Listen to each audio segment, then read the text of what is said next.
guys! So, welcome back to our YouTube channel.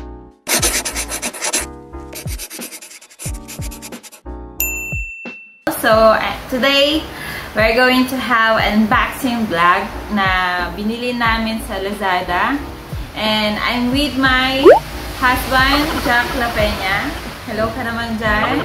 Hello mga ka-subscriber. Yes naman! So, sa mga hindi pa subscriber dyan, please don't forget to like and press the button bell below, okay, para updated ka sa aming vlog, diba? Okay, so ngayon may binili kami sa Lazada na automotive parts. Tama ba ako? Yes. Okay, so kasi nagtanong-tanong kami sa mga automotive shops dito sa auto shops rather sa Ordaneta. And yun, so medyo pricey nga kasi for ano nga pala ito? Anong tawag diyan? Ito yung shock absorber sa likod na. Yes, shock absorber. Okay, so since nasa 2014 model kasi yung Corolla Altis namin, so medyo kailangan ng palitan. So guys, take note of this na hindi porke okay pa ang ating kotse ay hindi natin i-check yung mga parts ng kotse natin. Kasi meron din pala siyang meron pala siyang expiry date, di ba? Kung parang sa gulong din daw, may nabasa kasi ako sa Facebook na may expiry date din para na naka-indicate doon. Yan. So, ganun din pala sa shock absorber natin. Yan. So, medyo pantok na tayo kasi gabi na nga, di ba? So, bumili tayo ng shock absorber. Tama ba ko? So, yan. Shock absorber sa likod. Yan. So, nung nagtanong kami sa mga auto shops, magkano ba yan? Meron yung isa 3,000 per each. 3,500. So, 3,500 siya, each shock absorber. Kaya ba brand siya. And yung isa naman, worth 4,500. So, pag binili natin, 4,800. So, pag binili natin siya, humingi pa kami ng discount, naging 9,000 na lang daw siya. So, wala pa siyang labor. So, ngayon, nag-isip kami, bakit kaya, what if mag-order tayo sa Lazada? Kasi nga, nag-order na kami ngayon sa Lazada sa lahat ng yung mga parts and accessories natin. Basta yung seller. Yes. Basta yung seller, guys, ay legit. And then, merong feedbacks. Yan. So, feedbacks rather. Kaya ba Philippines mismo? Kasi alam niyo ba, sa Lazada ngayon, dati-dati kasi mga small entrepreneur, yung mga nadutuon, small sellers lang ngayon. Kasi since nasa pandemic na tayo, and ito yung trends ngayon, online business na tayo, yung mga malalaking company nasa Lazada na. So, legit itong binili natin. Okay, so, come on, let's see. Ano nga ba ito? Patingin. Magkano muna? Okay, magkano nga ba ito? Tignan ko nga kung magkano. For only 4,468 pesos, dalawa na yun, guys. May letters. Diba? So, masasabi natin legit siya, guys. Kasi, yan.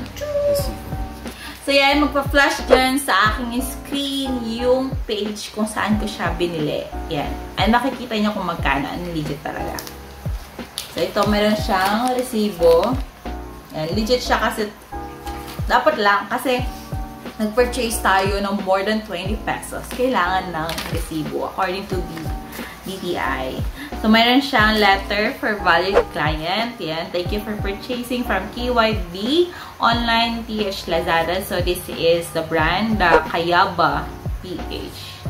We hope that our product meets your highest expectations. I hope so kasi we will now open. And then, guys, disclaimer lang ha, hindi kami yung mag-i-install ng shock absorber. Baka mamaya kami ang ma-absorb ng pan na to. So, yan. And then, guys, yung delivery man natin, napakabait. Magkano isa dyan? Isa niya is 2,184 pesos. Sa 4,800. Yes. And, by the way pala, yung shock absorber na binili natin ay gas type.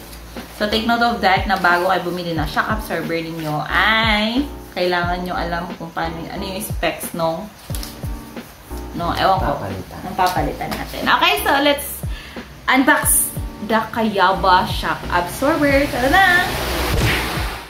And may kabigatan pala itong shock absorber.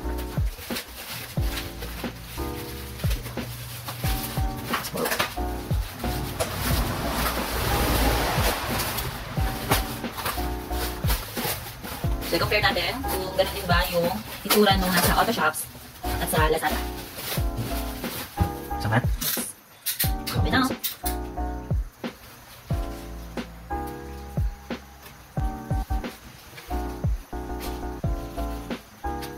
Size mo ko yun.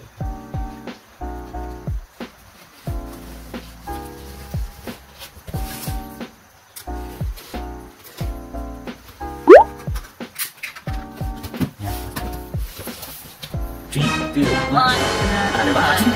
a prank. Ayan, so makikita natin guys na secure siya. Kasi nga fragile itong binili natin. Alam mo naman super pa. Ano lang, padding na lang.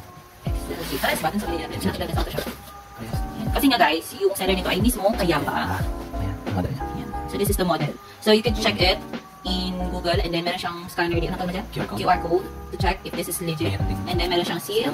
And made in Japan. Japan. Sagot sa kahirapan. Yes. Kasi si Japan guys, alam niyo pag galing si Japan, maganda yung mga technology nila ganun. Di ba? Yeah. Okay guys, so legit nga na ito yung laman nito. Hindi ba ito? Hindi papel. Ayan na nga guys. So tapos na tayo sa unboxing vlog natin. And tara na at pumunta na tayo ngayon sa saan nga ba? Sa auto shop. Yes. And sila ang magkakabit. Let's get na. Okay. Tara na. Okay, so nasa station 5 na tayo. Magpapakabit na kami ng shock and then yung DRL light.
I-assemble na lang ni Kuya yung ating shock absorber. I'm with shock. Ayan. So, todo bantay siya guys. Tara, abangan natin.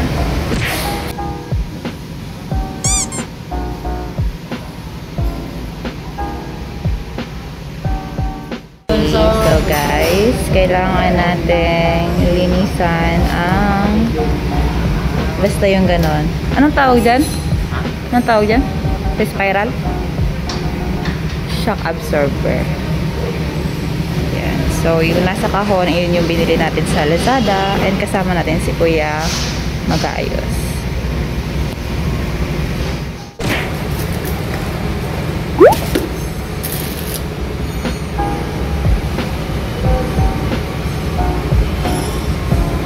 Yan. So, ito yung binili natin sa Lazada. Worth 4,500. Dalawa ng pares yun.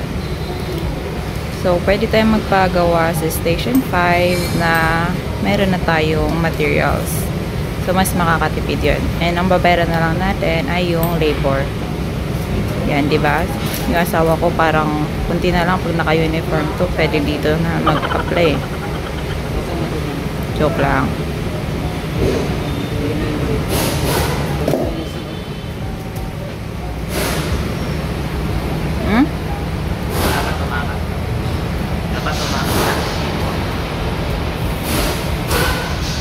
Parang tulong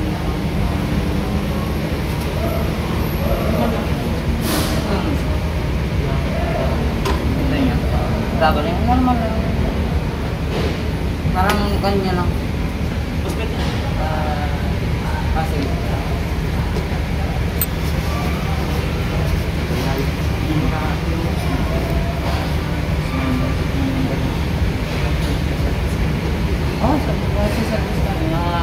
pag-complete ko 350 ata. Ano yung kasama?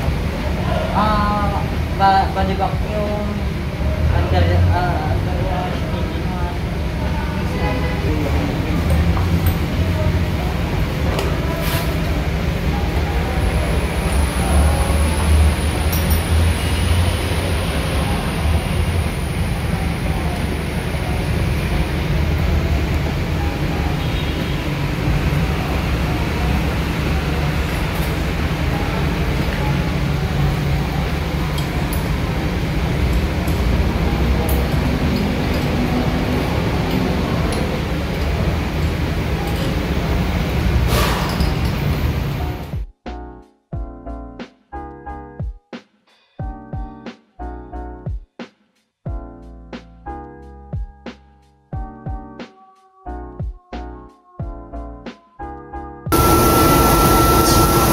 Okay, guys. So while waiting for our car to be finished, kain muna tayo.